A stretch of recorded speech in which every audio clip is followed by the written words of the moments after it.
Bonjour à tous, aujourd'hui nous allons parler de la maison la plus emblématique de Disneyland Paris, Phantom Manor. Créée par M. Henry Ravenswood en 1860, la maison était à la base de la demeure de ce riche investisseur, dirigeant de la mine de Big Thunder Mountain. Les événements qui arrivèrent par la suite furent du moins tragiques.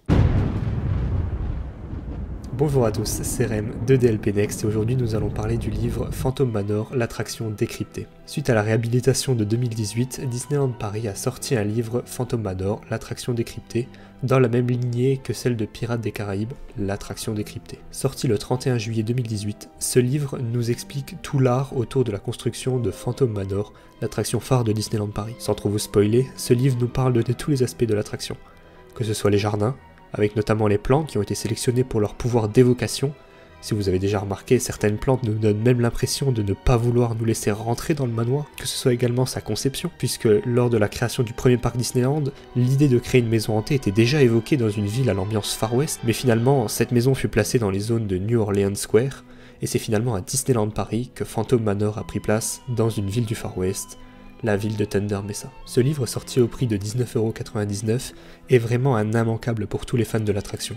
Malheureusement, très vite victime de son succès, le livre est parti à une vitesse incroyable et nous le retrouvons aujourd'hui sur des sites d'enchères un peu malhonnêtes.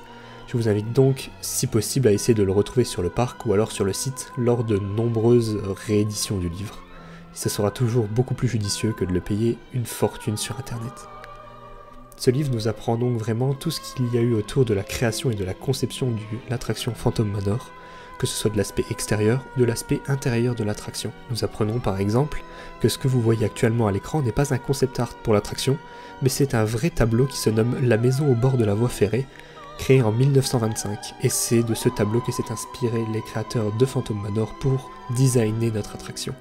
Nous en apprenons donc un peu plus sur comment les choses ont été faites et comment les Imagineers ont réussi à donner vie à cette attraction phare de Disneyland Paris. Vous en apprendrez donc beaucoup plus sur l'attraction ainsi que tous ses secrets, et ce livre renferme vraiment de magnifiques œuvres d'art et de magnifiques concept art de l'attraction. Je vous laisse le voir en vidéo. Parlons maintenant de l'aspect extérieur du livre.